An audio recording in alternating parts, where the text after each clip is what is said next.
Shallallahu Alaihi Wasallam, at-qudwatun warokatun fi sabilillah khairum minad dunya wa ma.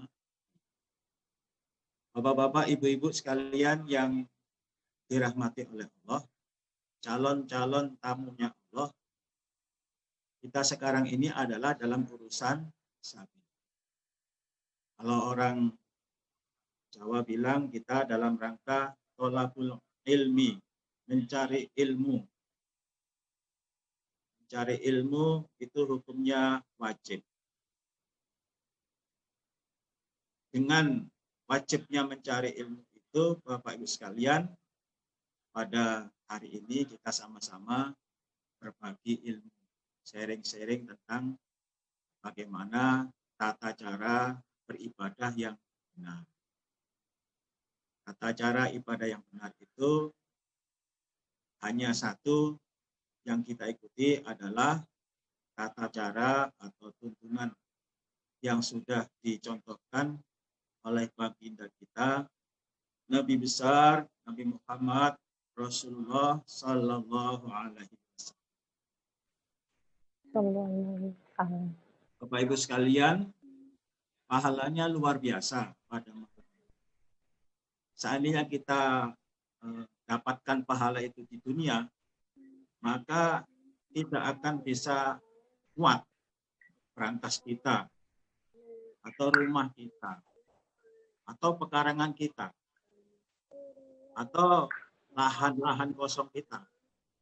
Untuk menempatkan pahala kita itu nggak ada yang bisa, Bapak Ibu sekalian. Karena apa, Bapak sekalian? Pahalanya itu adalah mendapatkan khairum minad dunya wa ma fiha. Lebih baik daripada dunia beserta isinya.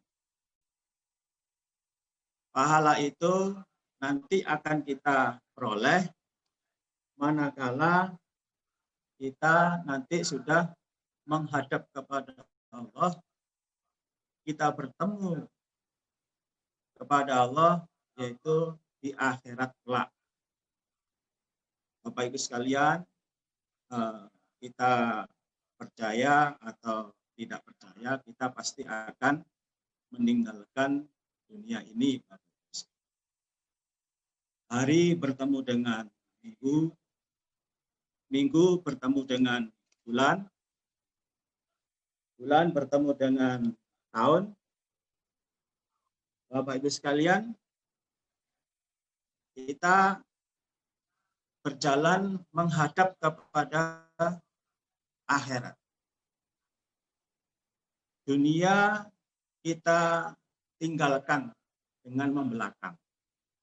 Semakin hari, semakin lama, semakin kita mendekati dengan akhirat dan menjauhi kehidupan dunia. Saya yakin Bapak Ibu sekalian banyak urusan pada malam hari ini. Atau mungkin yang siang tadi sudah capek bekerja sampai sore. Nah, kita pada malam hari ini kita menyempatkan untuk tolabul ini secara online.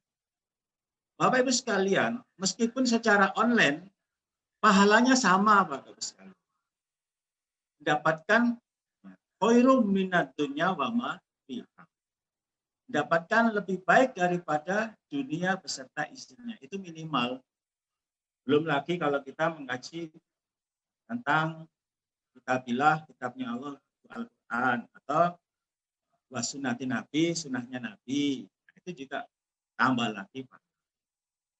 Minimal Bapak Ibu sekalian, kita mendapatkan ilmu. Ilmu yang bermanfaat, manakala kita nanti beribadah kepada Allah, kita sudah yakin bahwasanya apa yang sudah kita kerjakan ini benar-benar sudah pas atau sesuai dengan kehendak Allah dan Rasul. Kemudian Bapak Ibu sekalian, dalam surat At-Taubah ayat 38, Allah berfirman, Ya ayyuhalladzina amanu malakum idza qila lakum infiru fi sabilillah saqaltum ilal ard. Hei orang-orang yang beriman, kenapa kamu sekalian ketika dikatakan pada kamu sekalian berangkatlah di dalam sabilillah, termasuk menuntut ilmu, termasuk kita melaksanakan ibadah umroh atau ibadah-ibadah yang lain. Kamu sekalian sakoltum ilal ard. Sakoltum berat kamu sekalian pada bumi. Artinya masih senang dengan urusan dunia. Padahal ibadah kepada Allah itu tidak 24 jam. Bisa 1 jam, bisa 2 jam, 3 jam. Sampai 8 jam kayak kita bekerja itu enggak sampai. Tapi kenapa kamu sekalian masih belum bisa? Araditum bil hayatid dunya minal akhirah? Apakah kamu sekalian senang dengan kehidupan dunia mengalahkan akhirat? Padahal fama mata'ul hayatid dunya fil akhirah illa qalil. Tidak ada kehidupan dunia dibandingkan dengan akhirat kecuali sedikit. Jadi Bapak Ibu sekalian, kalau dibandingkan dengan akhirat, dunia itu nggak ada apa-apa. Satu telapak kaki di akhirat itu nilainya khairum minad dunya wa ma. Jadi Bapak Ibu sekalian, istilah kata jangan sampai kita membesarkan barang yang kecil dan mengecilkan barang yang besar. Membesarkan barang yang kecil artinya adalah masalah akhirat. Jangan sampai kita kecilkan. Yang besar ya kita besarkan. Yang kecil ya kita tempatkan sesuai dengan posisinya, porsinya yang kecil. Masalah yang kecil adalah masalah dunia. Masalah besar adalah masalah akhirat. Bagaimana tidak besar Bapak Ibu sekalian? Satu hari di akhirat itu nilainya dibanding dengan di dunia sama dengan 1000 tahun. Satu hari di akhirat nilainya kalau dihitung dengan dunia sama dengan 1000 tahun. Berarti Bapak sekalian, dunia ini nggak ada apa-apanya. Umur kita nggak sampai 1000 tahun. Rata-rata 70 tahun. Itu banyak yang sudah almarhum. Nah ini Bapak Ibu sekalian, kalau dibandingkan dengan akhirat, ini belum sampai 1 hari. Baru berapa menit aja itu Bapak Ibu sekalian. Karena 1 hari itu sama dengan 1000 tahun. Kalau kita ada di surga, ya kita menikmati kesenangan kehidupan dunia selama 1000 tahun. Kalau di akhirat sama dengan 1 hari. Kalau kita ada di neraka, kita menderita, mengalami azab dari Allah selama 1000 tahun. Itu baru 1 hari. Jadi Bapak Ibu sekalian, jangan sampai kita mengecilkan barang yang besar. Barang yang besar adalah masalah. Termasuk Bapak Ibu sekalian masalah ibadah umroh ini. Ibadah umroh ini adalah ibadah yang number one. Artinya nomor 1. Selain ibadah haji. Kalau ibadah-ibadah yang lain itu dibandingkan dengan ibadah umroh, itu ya masih belum apa. Karena Bapak sekalian pahalanya sudah besar sekali. Nanti akan kita kajikan. Bapak-bapak, ibu sekalian, di mana saja berada yang kami cintai, calon-calon duyuf Rahman, calon-calon tamunya Allah, kita harus bangga Bapak Ibu sekalian, kita menjadi calon tamu Allah. menjadi calon tamu presiden atau menjadi tamunya presiden aja kita sudah bangga. Menjadi tamunya raja kita sudah bangga. Di sini Bapak Ibu sekalian, kita tidak hanya menjadi tamunya presiden atau menjadi tamunya raja. Kita di sini adalah tamunya Allah. Bapak Ibu sekalian, di dunia ini Bapak Ibu sekalian, Allah perintahkan untuk menghormati tamu. Kalau kita memang benar-benar iman kepada Allah dan hari akhir, maka hormatilah tamu. Karena apa Bapak Ibu sekalian? Tamu itu datang membawa rezeki dan pulang membawa dosa-dosa kita. Jadi bisa menghapus dosa-dosa. Dan juga kita dengan kedatangan tamu, kita akan mendapatkan rezeki dari melalui tamu. Alhamdulillah Bapak sekalian. Jadi Bapak sekalian, kalau kita ingin mendapatkan rezeki yang banyak, dosa-dosa kita diampuni oleh Allah, maka kita supaya menghormati tamu. Nah, ibadah umroh ini adalah tamunya Allah. Allah akan memberikan tiga kue.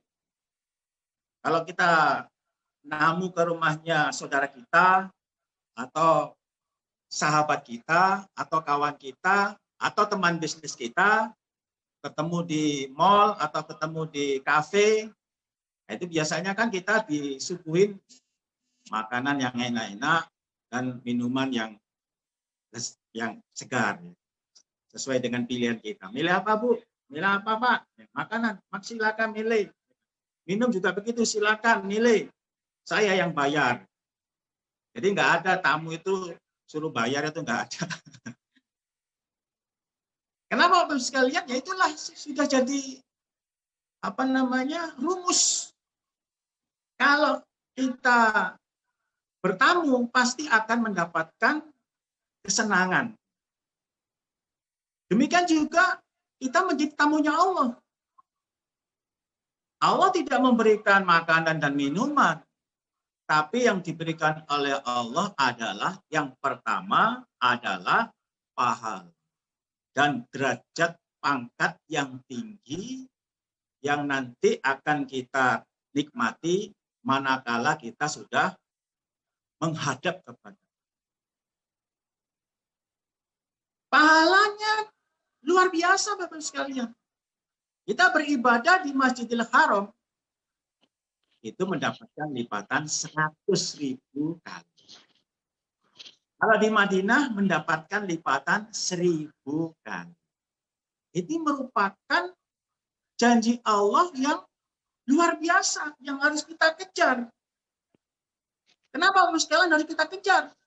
Karena umur kita sudah berapa? Tinggal berapa? Mati datangnya suatu waktu. Kalau kita sudah dipanggil oleh Allah, kita belum sempat beribadah ke tanah suci, maka kita tergolong orang yang suci. Kenapa? Tidak mendapatkan pahala dan derajat yang tinggi di sisi Allah. Yang kedua, Bapak-Ibu sekalian, yang luar biasa lagi adalah yang kedua kita mendapatkan pengampunan dari Allah. Bapak-Ibu sekalian, tidak ada yang bahagia, kebahagiaan manakala kita menghadap kepada Allah, selain kita mengharap pengampunan dari Allah.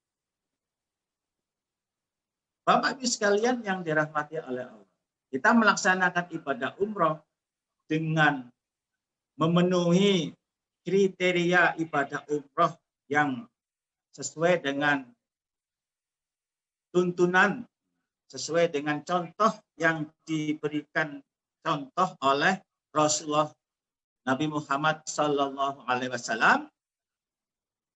kita mendapatkan pengampunan dari Allah. Alhamdulillah, berarti pahala kita utuh. Manakala kita mendapatkan pengampunan itu tidak jadi, atau gagal mendapatkan pengampunan dari Allah, dosa-dosa kita masih belum hilang, maka termasuk kita tergolong oleh Allah orang yang rugi. Ditimbang itu pahala dan dosa ini, apalagi sampai berat dosanya, banyak dosanya daripada pahalanya. Ini ya, kita akan mendapatkan adab. Jadi di akhirat itu, Bapak Ibu sekalian, hanya dua tempat yang akan kita tempati. Apakah kita ini dimasukkan dalam surga, apa kita dimasukkan dalam neraka. Tergantung dari amal kita waktu hidup di. Allah sudah berfirman, wa ma khalaqtul jinna wal insa illa liya. Aku tidak menciptakan jin dan manusia kecuali untuk beribadah. Kemudian Bapak Ibu sekalian, sebagai tamunya Allah, Allah sudah berjanji semua biaya umroh akan diganti oleh Allah. Jadi Bapak Ibu sekalian, tidak usah khawatir. Biaya yang besar yang kita keluarkan untuk berangkat umroh itu akan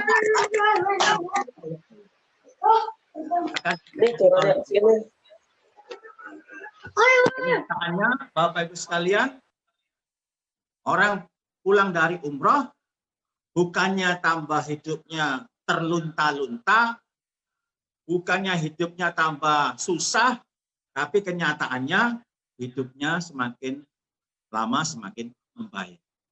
Kenapa? Karena Allah memberikan rahmat di dunia, yaitu dapatkan rezeki yang tidak kalah besarnya dengan kita waktu mengeluarkan biaya untuk berangkat. Alhamdulillahirabbil alamin. Jadi Bapak Ibu sekalian, kalau kita sudah niat untuk umroh, jangan sekali-sekali niat itu dicabut.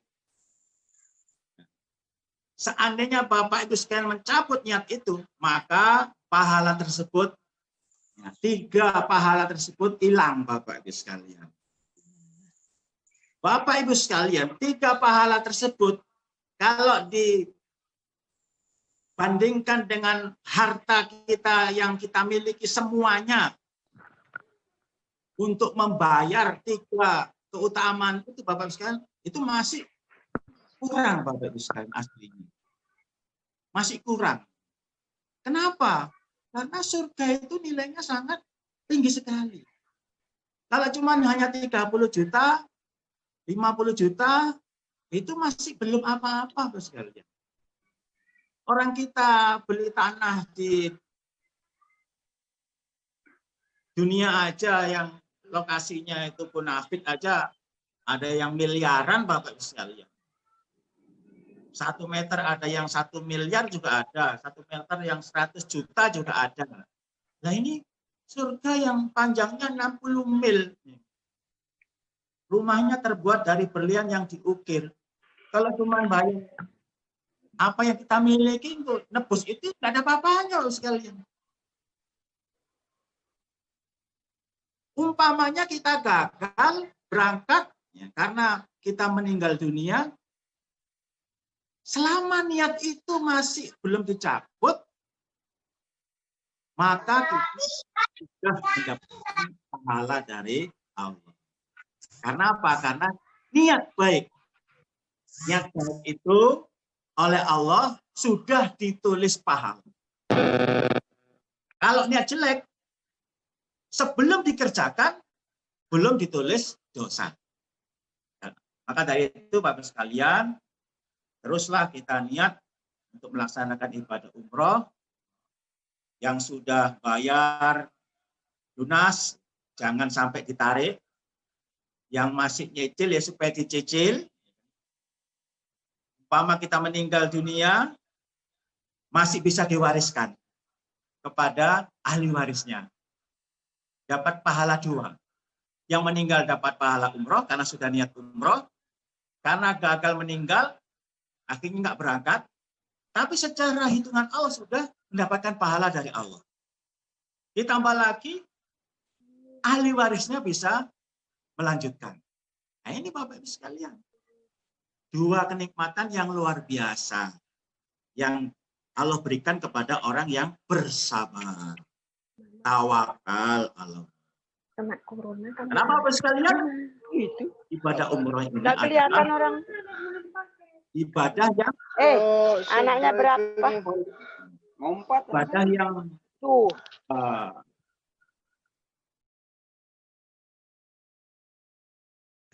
Wangse. Wah, semana dia?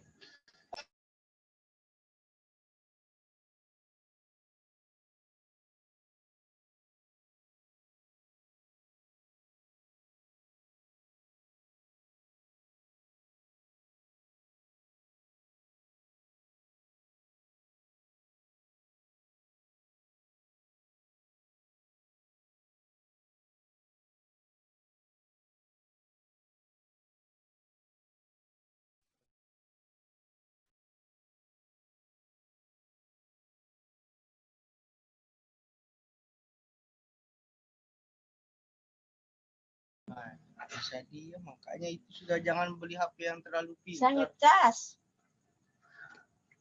Tinggal tuh. Apa ini film apa?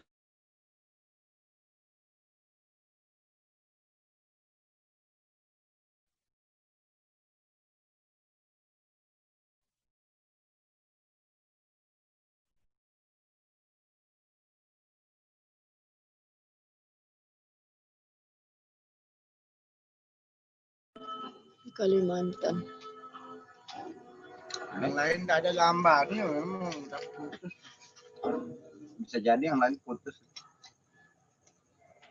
Tapi kok saya enggak ada.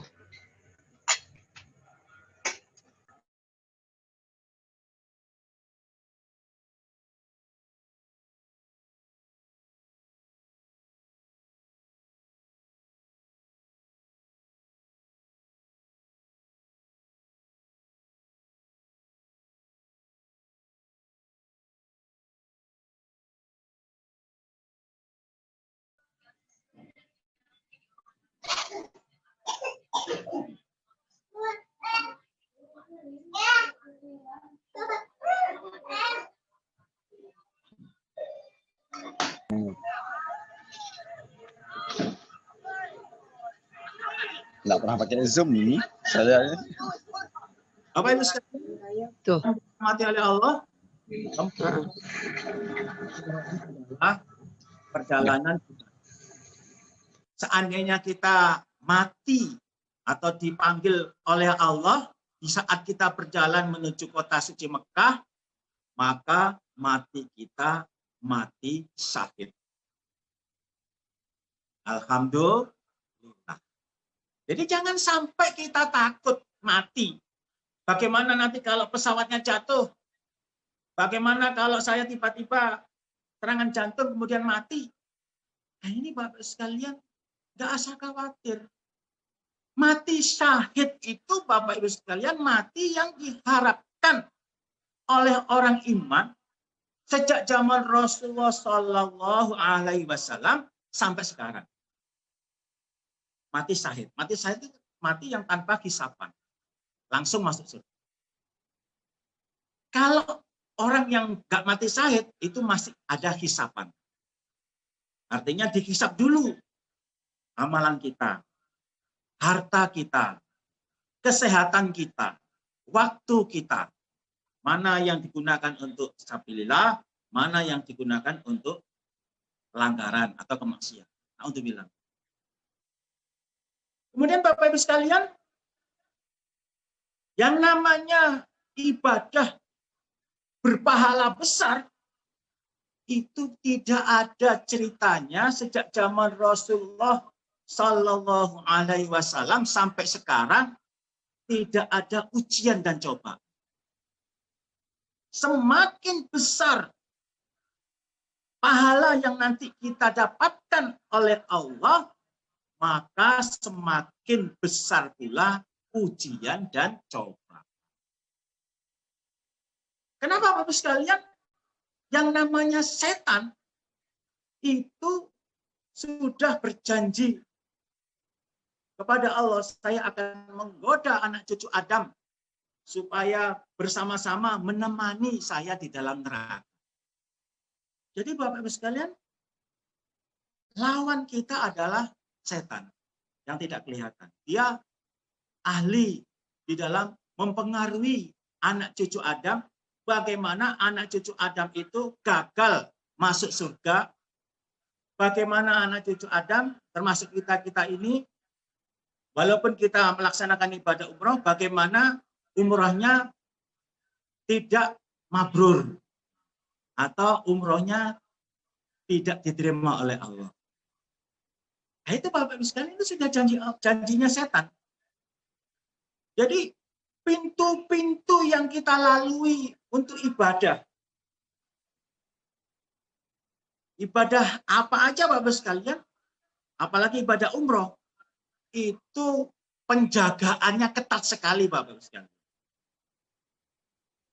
Kalau kita di dunia ada acara-acara gitu ya, itu terkadang kita lihat bahwasanya di situ ada yang namanya penjaga, penjaganya banyak sekali, polisi atau satgas atau anggota Densus 88 bawa senjata lengkap, ya kan? Supaya acaranya benar-benar berjalan dengan lancar. Nah, demikian juga Bapak Ibu sekalian, ibadah umroh itu dijaga oleh bukan Densus 88, tapi yang menjaga adalah setan. Nah ini, jangan sampai kita ini terpengaruh oleh cobaan atau ujian dari setan, sehingga pahala yang 3 tersebut gagal kita dapatkan. Apakah itu tidak mungkin? Ya, kemungkinannya bisa terjadi, Bapak Ibu sekalian. Meskipun kita sudah keluar duit banyak, sudah beribadah, sudah tawaf, sudah sa'i, gara-gara masalah kecil, akhirnya pahalanya hilang.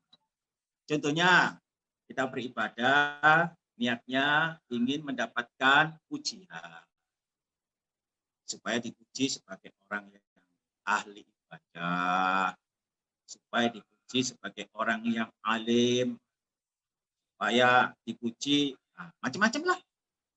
Ada yang ingin mendapatkan kesenangan kehidupan dunia, ingin mendapatkan materi.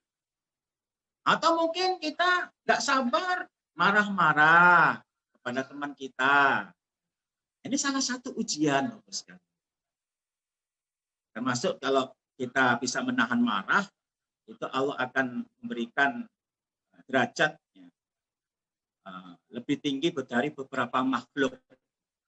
Artinya mendapatkan jadi pemimpin di akhir, menjadi raja di akhir. Ini kalau kita salah satunya pahalanya menahan. Ini banyak sekali cobaannya untuk sekalian. Wah, full cobaan, full pahala dan full cobaan dan ujian. Ini supaya hati-hati. Kemudian Bapak sekalian, sering kita dengar penasihat itu mengingatkan kita bahwasanya di dalam beribadah kepada Allah, untungnya untung, ruginya juga untung. Untungnya untung. Artinya apa Bapak sekalian? Seandainya kita dalam beribadah mendapatkan rezeki dari Allah, berarti kita mendapatkan rezeki. Rezeki itu banyak, tidak hanya berupa materi. Termasuk kita diberikan kesehatan. Termasuk kita diberikan imun yang baik, sehingga kita kebal dari COVID-19 sampai sekarang ini.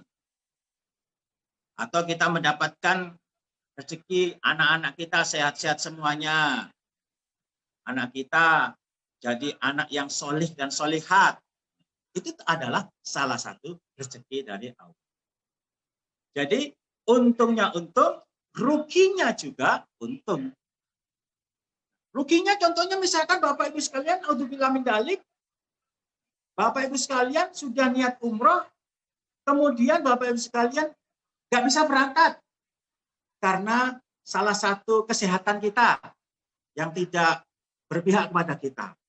Atau tiba-tiba kita mau berangkat, kita kena serangan jantung, akhirnya kita masuk rumah sakit sehingga nggak bisa berangkat.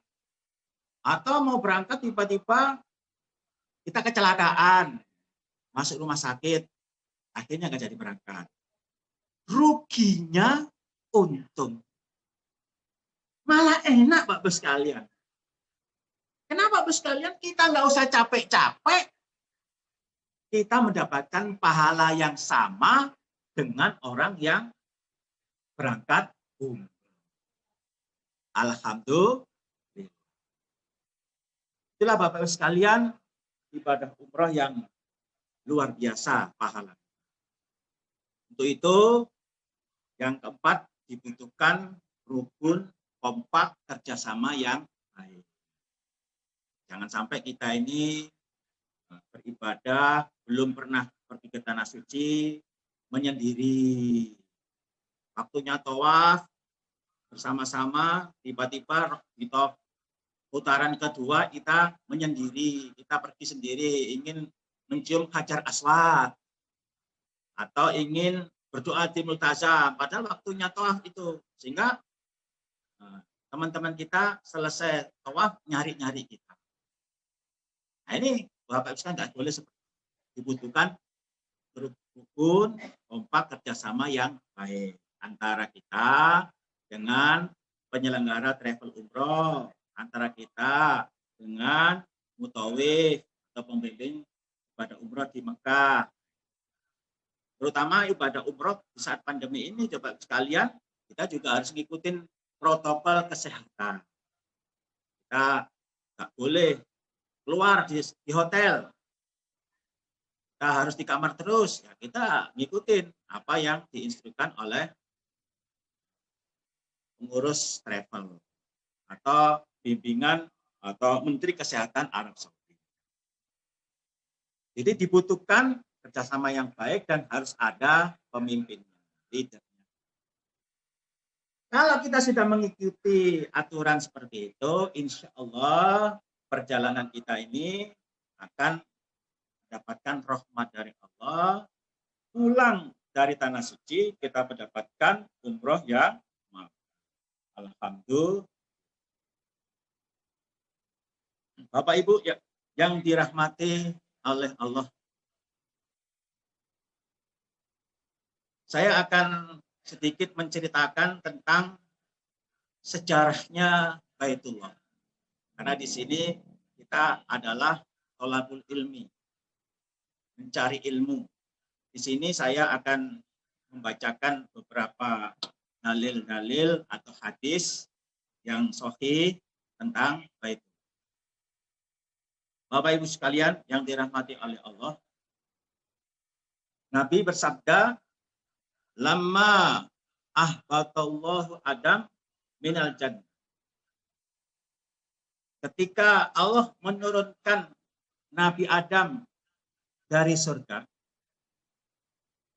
qala berfirman Allah, "Ini muhbitu maka baita auman tafu haulahu kama yutafu haula arsy."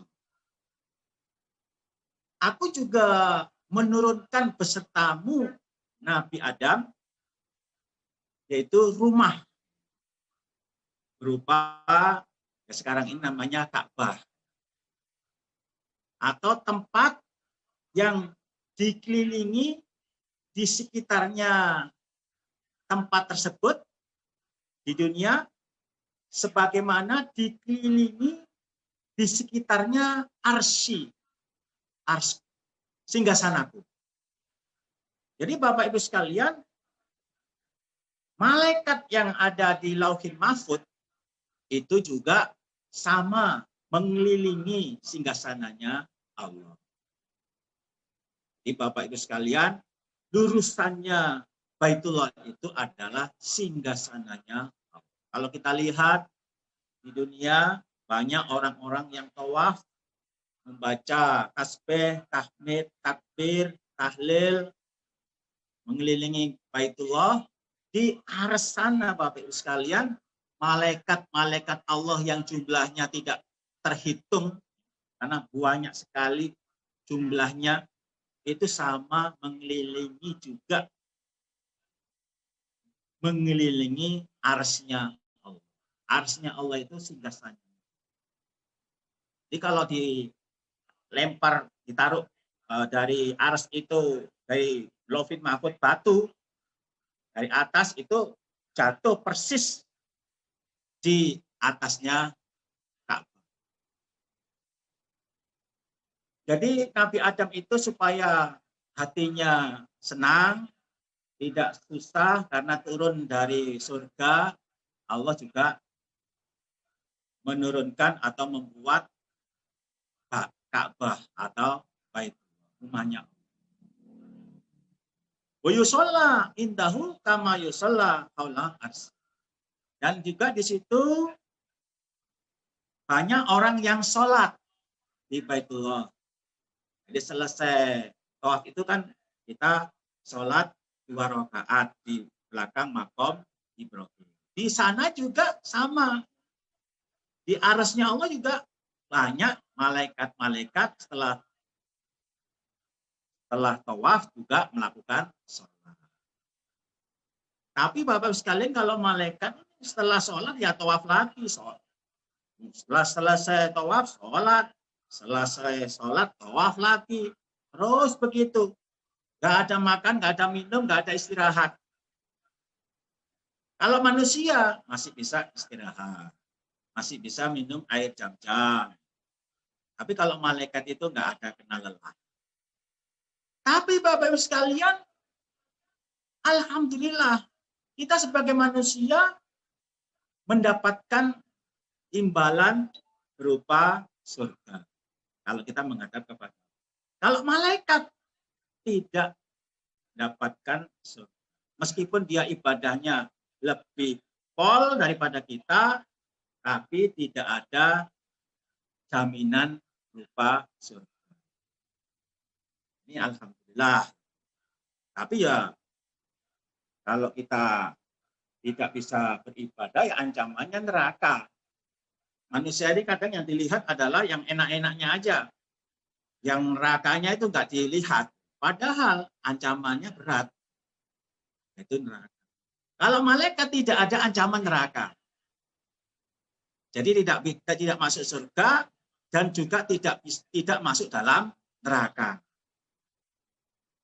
Tapi kalau manusia ada ancamannya. Ingat ya, aku sudah berikan semuanya kepadamu berupa rezeki semuanya. Kalau kamu nggak beribadah, ingat, kalau kamu menghadap kepada saya akan kasih adab yang pedih, sisaan yang pedih. Kemudian, falamma kana zamanut tufan, ketika berada di zamannya banjir Nabi Nuh. Jadi pada zaman Nabi Nuh itu kan sempat banjir. Airnya itu sampai di atas gunung. Gunung itu sampai kelelep.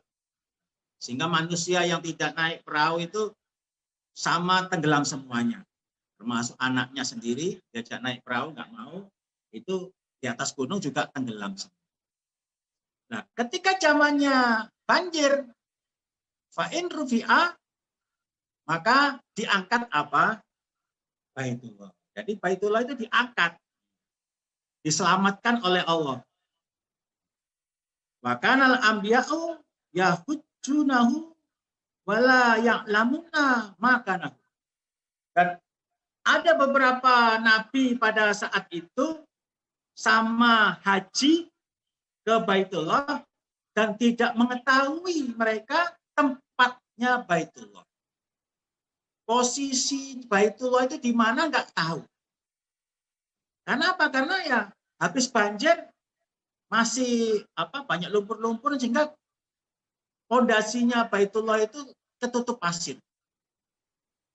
Bangunan yang atasnya sudah hancur semuanya ke bawah banjir. Hanya fondasinya yang masih ada. Fabawa'ahullah li Ibrahim. Maka Allah menunjukkan kepada Nabi Ibrahim Baitullah. Nah, akhirnya ditemukanlah Baitullah itu oleh Nabi Ibrahim. Itu dalam hadis itu, pada waktu Nabi Ibrahim mendapatkan wahyu untuk membangun Baitullah, itu di atas langit itu ada awan tebal. Awan tebal di atas langit. Nah, disitulah Allah menunjukkan bahwasanya di bawah awan itu adalah ada fondasinya Baitullah. Maka fabanahu, maka membangun Nabi Ibrahim Baitullah. Jadi Baitullah itu dibangun oleh Nabi Ibrahim bersama anaknya Ismail. Kalau kita lihat Baitullah itu bentuknya kotak, Bapak Ibu sekalian. Ada yang menonjol keluar namanya Hijr Ismail. Aslinya Baitullah itu adalah ya selebar itu, Bapak Ibu sekalian. Kenapa? Cuman hanya yang dibangun adalah kotak itu, Bapak Ibu sekalian, karena pada waktu itu kekurangan biaya atau tenaga, sehingga bangunannya cuman hanya sebatas kotak itu. Yang seperti sekarang kita lihat Hijr Ismail itu tidak dibangun. Kenapa, Bapak Ibu sekalian? Ya berat. Membangun Baitullah pada saat itu berat. Nabi Ibrahim itu disuruh membangun itu dalam keadaan usia sudah lansia. Tenaganya juga nggak seperti kita yang masih muda-muda. Tenaganya berkurang, kemudian semuanya berkurang. Tapi Bapak Ibu sekalian, dengan sekuat tenaga, Nabi Ibrahim bersama Ismail membangun Baitullah. Sampai sekarang ini bentuknya seperti itu. Meskipun Nabi Ibrahim sudah bisa membangun Baitullah, Nabi Ibrahim berdoa, ya Allah, mudah-mudahan amal saya membangun Baitullah ini Engkau terima. Ya Allah, semoga Kau terima amal ibadah saya. Ini Nabi Ibrahim masih khawatir jangan-jangan amalnya itu tidak diterima oleh Allah. Padahal itu Nabi Ibrahim. Apalagi kita. Nah, kita juga begitu, Bapak sekalian. Kita supaya berdoa juga. Mudah-mudahan amal ibadah kita itu diterima oleh Allah. Dosa-dosa kita dalam amal ibadah diampuni. Kenapa seperti itu? Ya, Nabi Ibrahim aja khawatir tidak diterima amalannya, Bapak sekalian. Apalagi kita. Jadi kita jangan sampai kita terlalu bangga berlebihan. Amalan saya pasti diterima. Ya, belum tentu, Bapak sekalian. Kalau kita nggak hati-hati, ada niatan sedikit aja yang tidak benar, ya bisa jadi tidak. Makanya kita harus terus jaga niat kita supaya tetap istiqomah dalam niat, supaya tetap jangan sampai. Fatamat tahu minhu mastatok, maka bersegeralah kamu sekalian untuk ke Baitullah mastatok, sepol kemampuan kamu sekalian. Termasuk kita, Bapak sekalian, meskipun kita ini sudah umroh berkali-kali, ya kita juga masih kepingin umroh juga. Masih kepingin umroh lagi. Termasuk saya sendiri. Meskipun saya juga sudah umroh ya lebih dari 1 kali, kalau ada kesempatan berangkat umroh, ya berangkat lagi, Bapak sekalian. Apalagi di bulan suci Ramadan. Alhamdulillah. Misalkan kita bisa berangkat. Di sini Bapak Ibu sekalian dijelaskan lagi, Nabi Adam itu berangkat haji itu bukan satu kali, Bapak Ibu sekalian. Berangkatnya itu lebih dari satu kali. Ini saya bacakan hadis. Nabi bersabda, Inna Adama atal baita, sesungguhnya Nabi Adam datang ke Baitullah alfa ahiyatin. 1000 kali datangan. Bayangkan Bapak Ibu sekalian. Kalau kita ini baru 1 kali, 2 kali, 10 kali, itu nggak ada apa-apanya, masih belum cukup itu untuk bisa kita sudah bangga kita bisa bebas atau bisa masuk surga, masih kurang itu. Karena Bapak-Bapak sekalian, kalau kita merasa masih kurang, otomatis kita akan berusaha lagi, berangkat lagi. Seperti Nabi Adam. Nabi Adam itu berangkat haji, bukan umroh loh Bapak-Bapak sekalian. Berangkat haji. Haji itu 1 tahun sekali. Tapi kalau umroh 1 tahun bisa berkali-kali. Ini bukan umroh. Haji Bapak sekalian. 1000 kali datangan. Datangnya itu Bapak sekalian bukan naik pesawat Bapak sekalian. Tapi lam yarkab qotun fi hinna minal hindi ala rijlahi. Dia tidak naik sama sekali di dalam datang 1000 kali dari Hindi. Hindi itu negara India. Ala rijlahi, atas kedua kaki. Jadi Bapak Ibu sekalian, kalau kita dibandingkan dengan Nabi Adam yang haji 1000 kali dengan jalan kaki dari kota India ke Mekah, Bapak Ibu sekalian, kita ini nggak ada apa-apanya, Bapak. Amalan kita ini masih belum apa-apanya, masih kurang. Saya kadang ketawa juga dalam hati saya. Kalau ada orang kita ajak untuk melaksanakan ibadah umroh, dia bilang, saya sudah umroh. Jadi umroh cuma 1 kali, Bapak Ibu sekalian, naik pesawat terbang, ya kan. Umrohnya juga ya mungkin masih belum sempurna, ya, banyak lahan-lahannya belum maksimal, ya. Itu diajak berangkat umroh lagi, saya sudah berangkat umroh kok. Nah, ini Bapak Ibu sekalian, mari kita introspeksi. Kalau ada kesempatan berangkat umroh, maka segeralah kita berangkat umroh. Umroh itu enak kok. Mendapatkan rahmat dari Allah, kemudian biayanya itu diganti oleh Allah. Masa kita ini nggak yakin? Kita harus yakin. Wal hujjatu wal umaru wahdullah. Adapun orang yang haji dan orang yang umroh, wahdullah, tamunya Allah. Da'ahum fajabuhu. Da'ahum memanggil Allah kepada mereka, fajabuhu, maka mengabulkan mereka kepada Allah. Sa'aluhu fa'atohum, maka minta mereka kepada Allah, fa'atohum, maka memberi aku Allah pada mereka. Kenapa Bapak Ibu sekalian, permintaan kita, doa-doa kita yang kita panjatkan di Baitullah, Allah mengabulkan? Karena Allah sudah mengetahui, sudah janji. Kamu saya panggil, saya undang untuk pergi ke Baitullah, kamu mau mendatangi panggilanku, mendatangi undanganku. Jadi Bapak-Bapak sekalian, berangkat umroh itu adalah memenuhi undangan dari Allah. Orang kita diundang mantenan aja oleh kawan kita, sahabat kita yang ada jauh di luar kota. Itu kita sempat-sempatkan datang kok. Nah ini Bapak Ibu sekalian, bukan undangan manten, bukan manusia yang undang, tapi Allah langsung yang mengundang. Nah kita mau menghadiri undangan tersebut.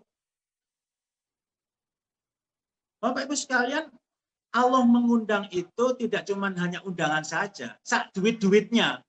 Ini loh kamu, duitnya tak kasih rezeki.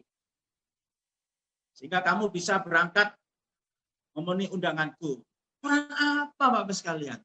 Allah itu sudah luar biasa sayang sama kita. Nah terkadang ini manusia ini ya masih senang dunia.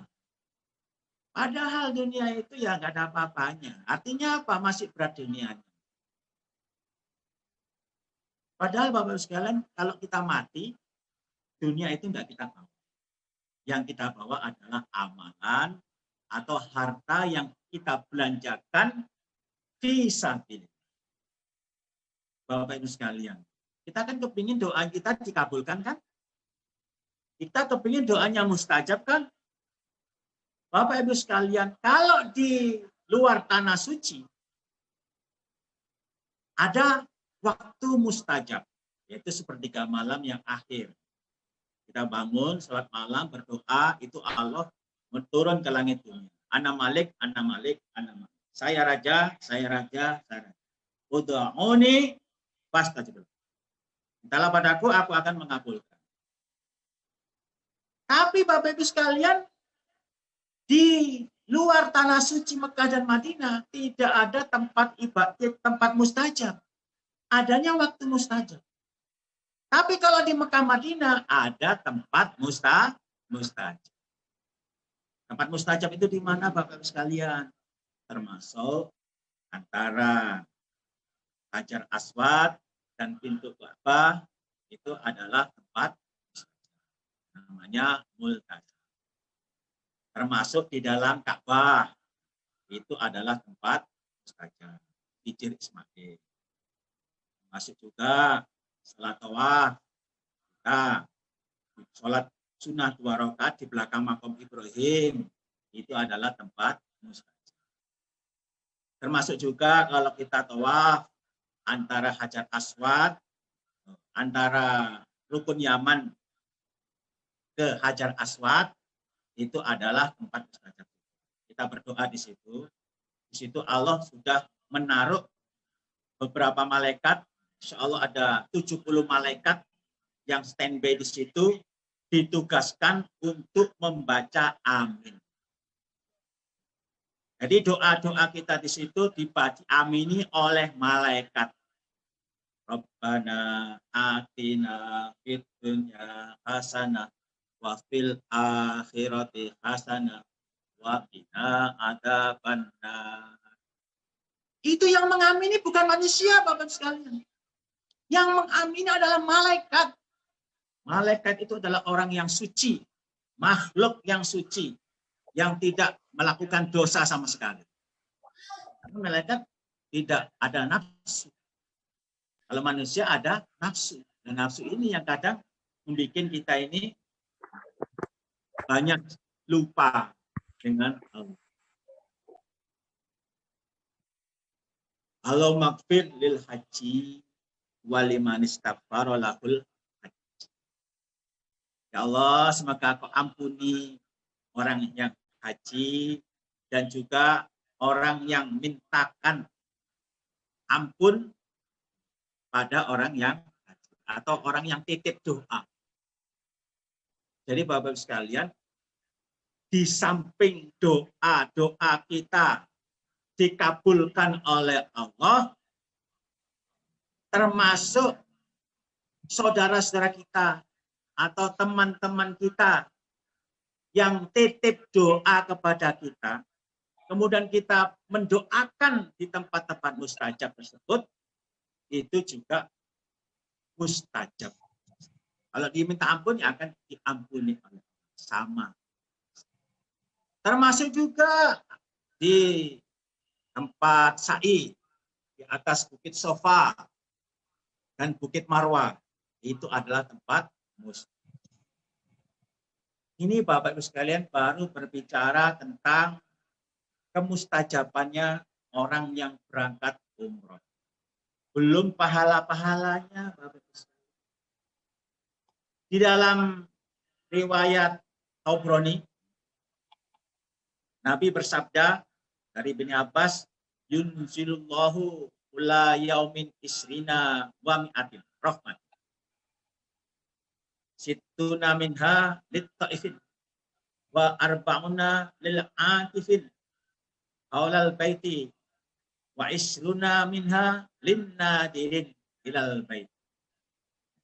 Jadi Bapak sekalian, Allah menurunkan tiap harinya di Baitullah, menurunkan 120 rahmat. Rahmat itu apa Bapak sekalian? Rahmat itu adalah kasih sayang Allah. Bapak Ibu sekalian, amalan kita, katakanlah kita yang sudah umroh berkali-kali, katakanlah kita yang sudah hafid Al-Quran dan Al-Hadis, katakanlah kita sudah sedekah yang tidak terhitung jumlahnya, katakanlah kita mempunyai murid-murid yang hafid yang banyak, katakanlah kita punya murid-murid ulama yang banyak, atau amal-amal apa aja yang ada di dunia. Kalau tidak mendapatkan rahmat dari Allah, itu belum cukup Bapak Ibu untuk masuk surga.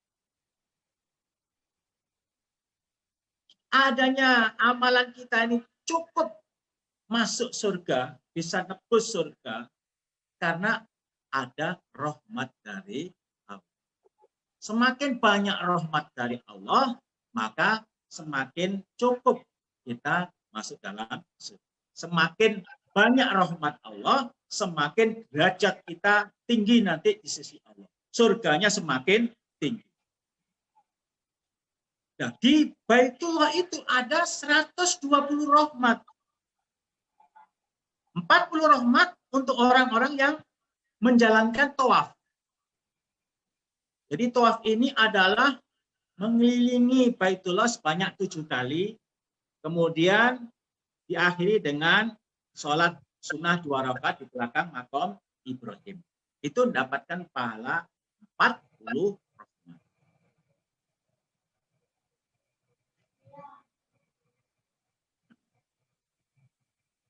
Maaf Bapak sekalian, saya ulangi. Kalau yang tawaf ini adalah pahalanya bukan 40 rahmat, tapi 60 rahmat. Kalau yang 40 rahmat itu orang yang sholat di Baitullah. Kita sholat di Masjidil Haram, menghadap Baitullah, apakah ada di pelatarannya, apakah di dalam masjidnya, itu sama dengan sholat di Baitullah, mendapatkan pahala 20 rahmat. Mendapatkan 40. Yang 20 rahmat itu adalah orang yang melihat Ka'bah, melihat Baitullah, itu dapatkan 20 rahmat. Memandangi terus. Kadang orang kan kalau di Masjidil Haram milih supaya bisa melihat Baitullah. Tujuannya supaya dapatkan rahmat. Kita mandangi Baitullah itu sudah dapatkan rahmat. Ini yang luar biasa Bapak sekalian yang tidak ada di tempat-tempat lain. Maka dari itu berbahagialah kita yang sudah niat untuk melaksanakan kebaikan. Berbahagialah kita yang sudah mendaftarkan diri, yang sudah mengeluarkan uang juga, apakah yang lunasin atau masih belum lunas, berbahagia. Karena kita sudah niat untuk kebaikan. Itu adalah merupakan rezeki dari Allah untuk menghadap baik. Ingat ya, rezeki dari Allah untuk undangan pergi ke Baitullah.